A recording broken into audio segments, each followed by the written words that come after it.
Tudo bem? E aí, como você tá? Professor Virgílio aqui. Hoje nós vamos falar de um dos problemas elementares na dinâmica, que é o problema do elevador. Vem comigo?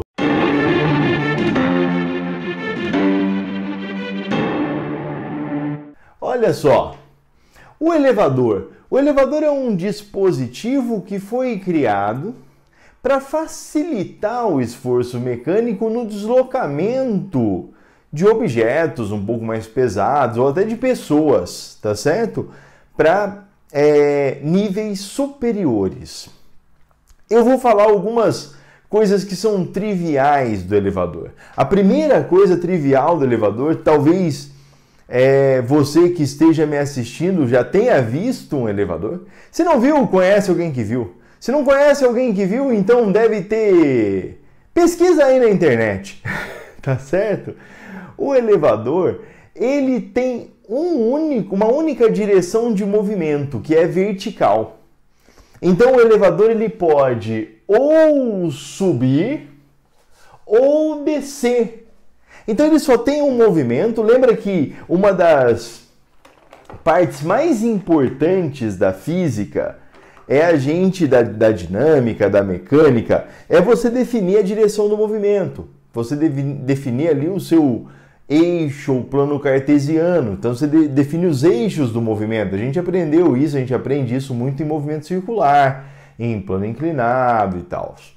Nesse caso, nem precisa ser muita coisa. Por quê? Porque o elevador ele só tem um tipo de movimento, que é o retilíneo. E ele pode subir ou descer. O movimento retilíneo do elevador pode ser uniforme, com velocidade constante, que é o que acontece no meio do caminho.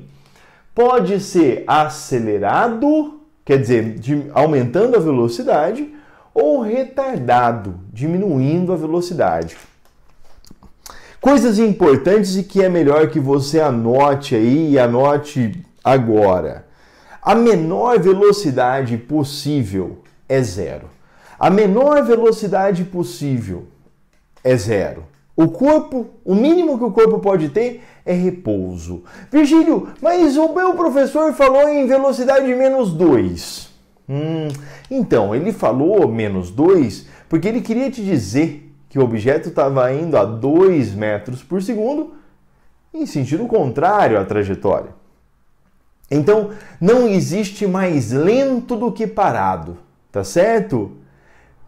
Entende isso? Qual é a menor velocidade possível? Zero. Ou seja, para sair do zero, o objeto tem que acelerar.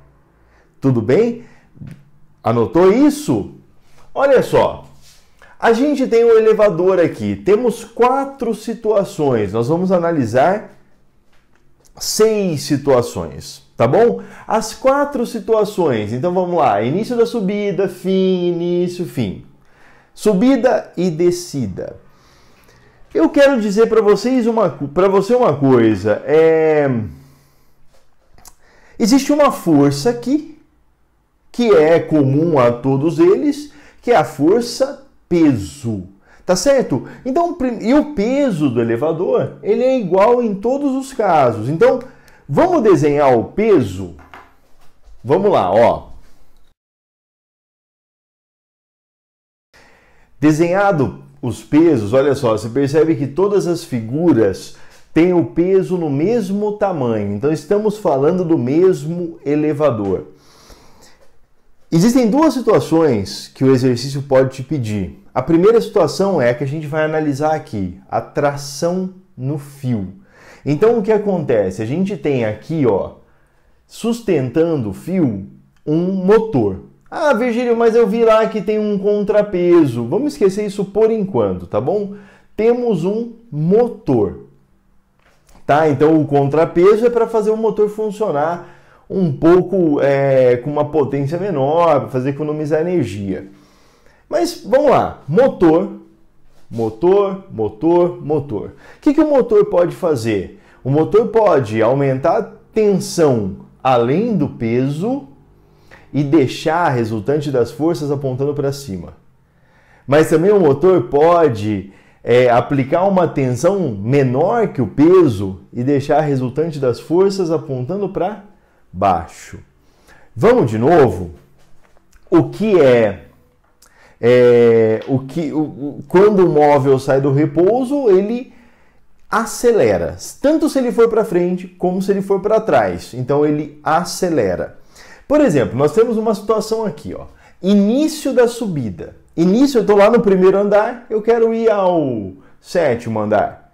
Se eu estou no primeiro andar e eu estou falando de mim, né? Eu moro, por exemplo, no 7º andar. Eu estou no térreo e eu quero ir para o 7º andar. Eu aperto 7. O elevador está parado. Inclusive, ele tem um aviso lá, se ele não estiver lá, que não é para eu entrar. Né? Então, eu entro no elevador parado, coloco o 7 e ele começa o movimento. Pô, Virgílio, que legal. Então, ele vai acelerar. Acelerado. Bom, ele começa a subir. Então, ele está subindo acelerado. Ah, Virgílio, que legal! Então, se ele está subindo, eu lembro disso. Se ele está subindo, quer dizer que a velocidade é para cima. Perfeito. Velocidade é verde. Velocidade para cima. E no fim da subida? Pô, no fim da subida, a hora que eu chego no 7º andar, o que vai acontecer? O elevador tem que parar no 7º andar para eu sair. Então ele para ali, abre a porta e eu saio para ir para o meu apartamento.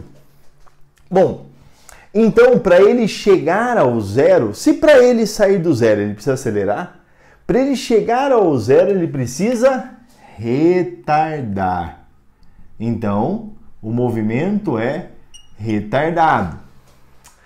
Bom, ele está subindo ainda, né? Ele vai terminar a subida. Então, ele está subindo retardado. Aí você me diz assim, nossa, senhor, eu lembro, se está subindo, a velocidade é para cima. Ah, você lembra ou foi porque eu acabei de falar? Agora, chego lá, tal, em casa, abre a porta, eu vejo umas coisas, falo, pô, tem que levar o lixo para baixo. Aí eu vou, pego as sacolas, novamente chamo o elevador para, presta atenção, o elevador para eu entrar. Percebe que eu falo coisas óbvias? Então isso é muito importante na física, hein? Você se perguntar coisas óbvias. Então o elevador parou, eu entrei, apertei o botãozinho ali do térreo, do subsolo, que é onde fica a lixeira. Tá bom? Ou seja, o elevador vai fechar e começar a descer. Olha, começar. Ele está parado, ele vai começar alguma coisa. Se ele começa a descer, se ele começa o movimento, então ele é acelerado. Pô, mas agora está descendo, né? Descendo. Acelerado. No fim da descida, a ideia é a mesma. Ele tem que fazer o quê? Ele tem que frear ali para parar, para eu... Bom, então se ele vai de qualquer velocidade ao zero, ele está retardando o movimento. Então, retardado. Bom, mas ele está descendo, então, descendo. Ah, Virgílio, mas você falou, hein? Você falou que se está subindo, velocidade é para cima, então se está descendo, a velocidade é para baixo. Perfeito, então velocidade para baixo. Agora vamos fazer a análise da aceleração. Entende comigo, a aceleração é algo que varia a velocidade, é a grandeza física que provoca a variação da velocidade. A aceleração, então, ela pode fazer o corpo aumentar a velocidade, diminuir a velocidade ou mudar a direção. Então, as perguntas que você tem que falar é o seguinte: aumenta, diminui, faz curva. Se aumentar, diminuir ou fizer curva, ou as três, tudo junto, aumentar e diminuir não dá, né? Mas se aumentar, diminuir e ou fizer curva, então a gente tem aceleração, tá certo? Nesse caso não vai fazer curva. Quando é que o movimento é acelerado? O movimento é acelerado quando a aceleração ela tem o mesmo sentido da velocidade. Quando a componente tangencial da aceleração tem o mesmo sentido da velocidade. Em termos mais simples, se a velocidade aponta para cima, a aceleração aponta para cima, acelerado. Se a velocidade aponta para baixo, a aceleração aponta para baixo, acelerado. Se a velocidade aponta para cima e a aceleração para baixo, retardado. E o mesmo acontece no inverso. Então, por exemplo, o movimento aqui é acelerado. Acelerado, então a aceleração aponta no mesmo sentido da velocidade. Em compensação, aqui o movimento é retardado. Aqui o movimento é acelerado. Tá vendo? O mesmo sentido. E aqui? Aqui o movimento é retardado. Você aprendeu que a resultante das forças, segundo a segunda lei de Newton, a resultante das forças é m vezes a. Vamos escrever isso em todos, ó. Escrevi isso em todos e fiz questão de colocar resultante vetorial m aceleração. A massa, ela é uma grandeza escalar positiva. Então, revisando rapidinho, isso quer dizer que força e aceleração sempre vão apontar para o mesmo lado. Virgílio, então se a aceleração aponta para cima, a resultante das forças aponta para cima. Verdade. Pô, mas eu tenho peso ali, Virgílio. Porque a gente não desenhou a segunda força. Tem uma segunda força aqui. Então, se a aceleração apontar para cima, essa segunda força é maior que o peso. Se a aceleração apontar para baixo, essa segunda força é menor que o peso. Vamos desenhar a segunda força? Vem. Aqui nós temos uma das maiores confusões na física, tá? Entenda uma coisa, por favor. O sentido da resultante das forças não determina o movimento. Tudo bem? Se eu estou no meu carro indo para a direita e aí eu vejo um semáforo fechado, eu vou fazer o quê? Eu vou pisar no freio. Eu vou desacelerar o movimento. A resultante das forças vai ser para trás. Mas eu continuo indo para frente. Eu continuo indo para frente e freando e retardando. Tá? A resultante das forças, o sentido delas, determina o sentido da aceleração e não do movimento. Então aqui, por exemplo, olha só, nós temos uma resultante para baixo, tá vendo? E a velocidade para cima. Esse é um ponto importante. Virgílio, então aqui a gente vai ter, vamos lá? Ó, aqui a resultante vai ser tensão menos peso. Por quê? Porque aqui a tensão é maior que o peso, MA. Aqui a resultante vai ser peso menos tensão, MA. Aqui, olha só, a resultante de novo vai ser peso menos tensão. E aqui? Aqui vai ser tensão menos peso. A tensão, galera, é aplicada pelo motor do elevador. Tudo bem? Então, só para vocês perceberem, aqui a velocidade é para cima e a tensão é maior que o peso. Aqui a velocidade é para baixo e a tensão é maior que o peso. Aqui a velocidade é para baixo e o peso é maior que a tensão, ou a tensão é menor que o peso.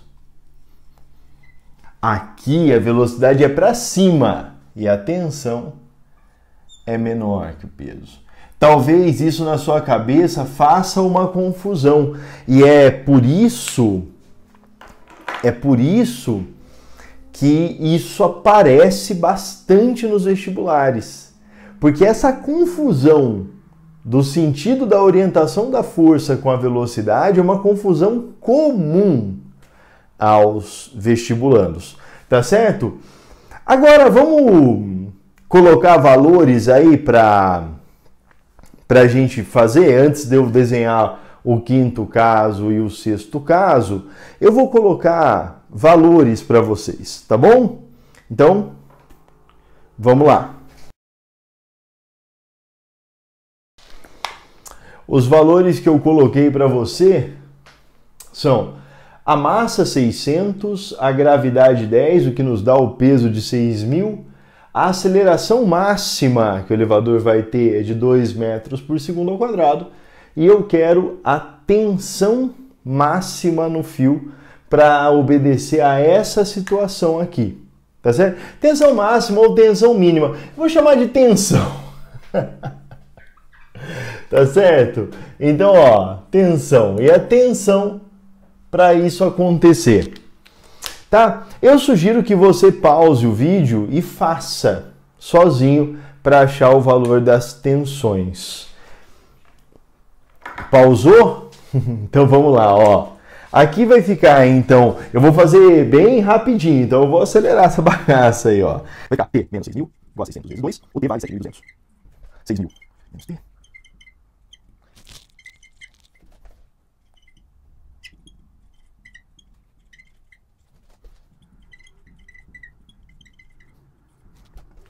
Se você fez, pausou bonitinho e conseguiu fazer, você deve ter chegado a esses valores aqui. Então, 7.200 a tensão máxima e 4.800 a tensão mínima. Se for menos que isso, acelera mais. Então, por isso que eu tirei ali tensão máxima e tensão mínima. É a tensão no momento em que a aceleração é 2. Tá vendo? Então, você tem essa situação, por exemplo, em que a tensão é maior que o peso e mesmo assim ele desce. Por quê? Porque força, o sentido da força determina o sentido da aceleração. Então, por exemplo, uma questão que caiu já na Unicamp, segunda fase, hein? Ele falava que o elevador era puxado por uma força de, vamos lá, 7.200, e o peso do elevador era 600. E perguntava na letra A se o elevador estava subindo ou descendo. Qual a resposta? Não se pode determinar. Então o elevador só vai estar subindo ou descendo no seu exercício se o exercício der. Tá bom? Vamos ver as condições 5 e 6? Vamos lá. Bom, olha só. Então a quinta e a sexta situações estão aí. A gente tem de novo o peso aqui e tal, belezinha. No meio do caminho, o que a gente tem, a não ser que ele vá do primeiro para o segundo andar, ou do nono para o 10º e tal. Mas no meio do caminho, vamos lá, então eu vou do primeiro para o 7º. Então, entre o terceiro e o quinto andar, entre o terceiro e o sexto andar, entre o segundo e o sexto andar, a gente tem um movimento constante, com velocidade constante. Então, o que acontece? Ele dá o primeiro arrancão, tá certo? Então ele dá aquela primeira acelerada, atinge uma velocidade e fica naquela velocidade. O que o motor faz então? O motor regula a tensão para que ela fique igual ao peso. Então, nesse caso, a gente tem um movimento constante. Ou ele sobe ou ele desce em movimento uniforme. Então, vou colocar aqui, ó, movimento uniforme. Por que que o movimento é uniforme? Porque a aceleração vale 0. Ele pode tanto estar subindo como estar descendo. E a aceleração é igual a 0. Nesse caso, o peso e a tensão têm o mesmo valor. Então, peso é igual a tensão. Virgílio, se estourar o cabo, Vamos lá, vamos estourar o cabo.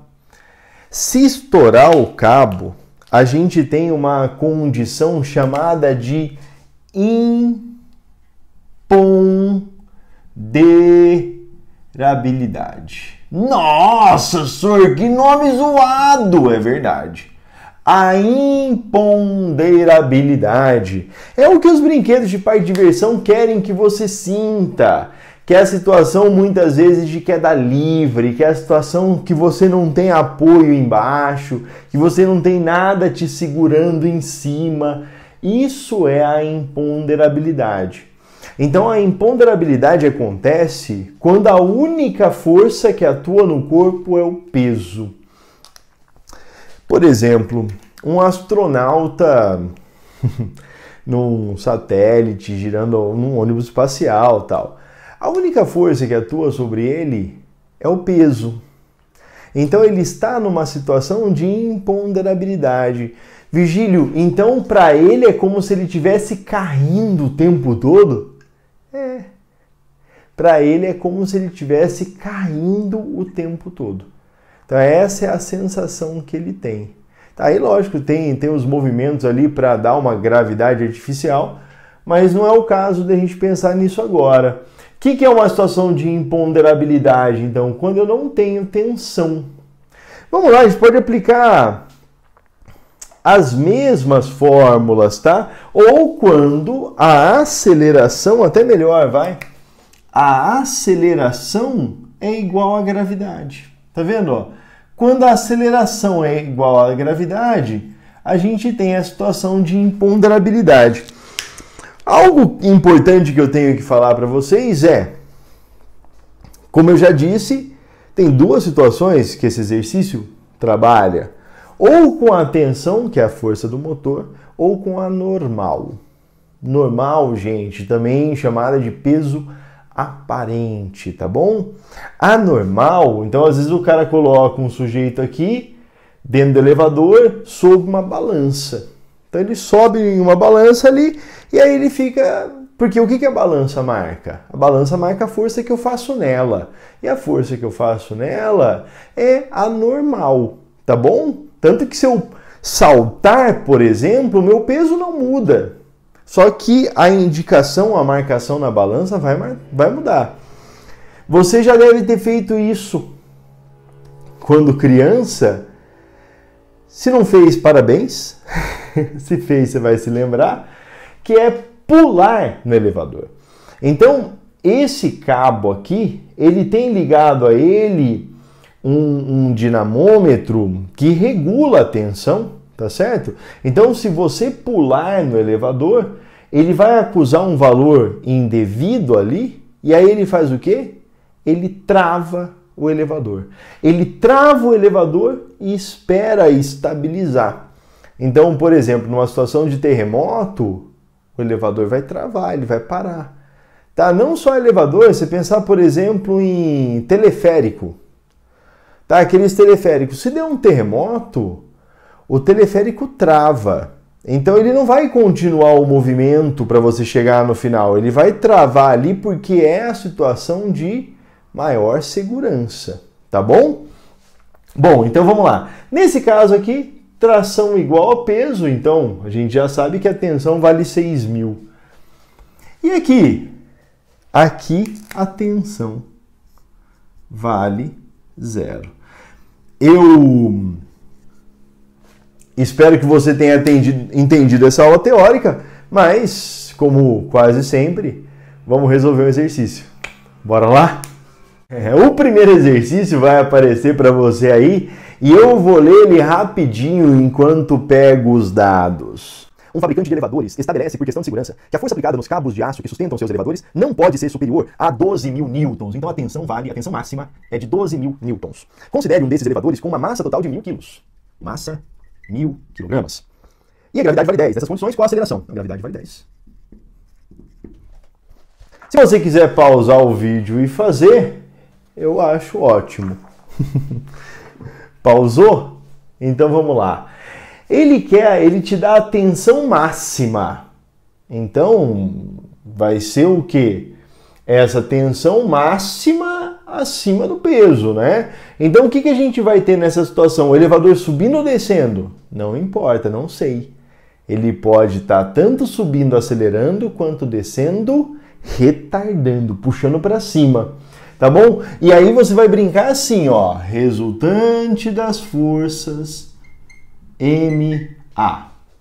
A resultante vai ser T menos P. MA. Se quiser pausar agora e fazer, ótimo. Se você já fez, me acompanha. 12.000 menos 10.000 é igual a M, que é 1.000, vezes A. Pô, 12.000 menos 10.000, até eu sei, sor. É 2.000. 1.000A. Então o A é 2 metros. Nossa, Virgílio, foi igual o que você fez no exemplo. É, porque essa é uma aceleração meio que padrão aos elevadores. Então, se aparecer um exercício no seu vestibular e você não lembrar de como faz, se tiver a resposta 2, chuta na 2. Tá? Ai, senhor, eu vou acertar sempre? Não, claro que não. Mas é um bom chute. Vamos mais um? Lá. A segunda questão vai aparecer aí para vocês e diz o seguinte, ó. Uma pessoa de 80 quilos está dentro de um elevador sobre uma balança. Olha só, então agora provavelmente ele não quer mais a tensão, ele vai querer a normal, ele vai querer o peso aparente. Então uma pessoa de 80 quilos está dentro de um elevador sobre uma balança. Massa, 80 quilos. Calibrada que indica o peso em newtons, conforme desenho abaixo. Nem precisa de desenho não. Quando o elevador está acelerado para cima, com uma aceleração constante de 2, então olha só, 2 metros por segundo ao quadrado para cima. Virgílio, eu lembrei, se a aceleração está para cima, a resultante é para cima. Perfeito. A pessoa observa que a balança indica, então eu quero saber a força normal, gravidade, vale 10. Vamos lembrar como é que é a pessoinha? Então a gente tem uma pessoa aqui, ó. Olha só, a gente tem uma pessoinha aqui, em cima ou sobre uma balança dentro de um elevador. Ai, professor, quem que faz isso? Ninguém. Mas, enfim, a gente tem um exercício para resolver. Então aqui, ó, vai aparecer a indicação da balança. Legal. Essa indicação, então, ó, isso aqui é uma balança. Fechou? Essa indicação aqui é a normal. Virgílio, então normal é o tal do peso aparente? Nesse caso é. Eu tenho uma força para cima e uma força para baixo. A força para baixo a gente chama de peso e vale mg. A força para cima é a normal. Mas, Virgílio, você não falou que era tensão? Falei, se a gente estivesse tratando do elevador, sim. Aí você vai lá, se quiser pausar e fazer, fique à vontade. Se não, pausou? Vamos comigo, ó. Resultante MA. Resultante normal menos peso. A normal eu quero. O peso, gente, vale 800. É igual a 80 vezes 2. Então, a normal menos 800 é igual a 120. Legal. Então, a normal vale 920 newtons. Isso quer dizer que nessa situação, se a balança tivesse graduada em quilos, ela marcaria 92 quilos. Tá vendo? Legal, né? Esse é um problema recorrente no vestibular e não é difícil de resolver, mas às vezes é difícil de pensar. No mais, resolvam os exercícios aí e até uma próxima. Tchau, tchau.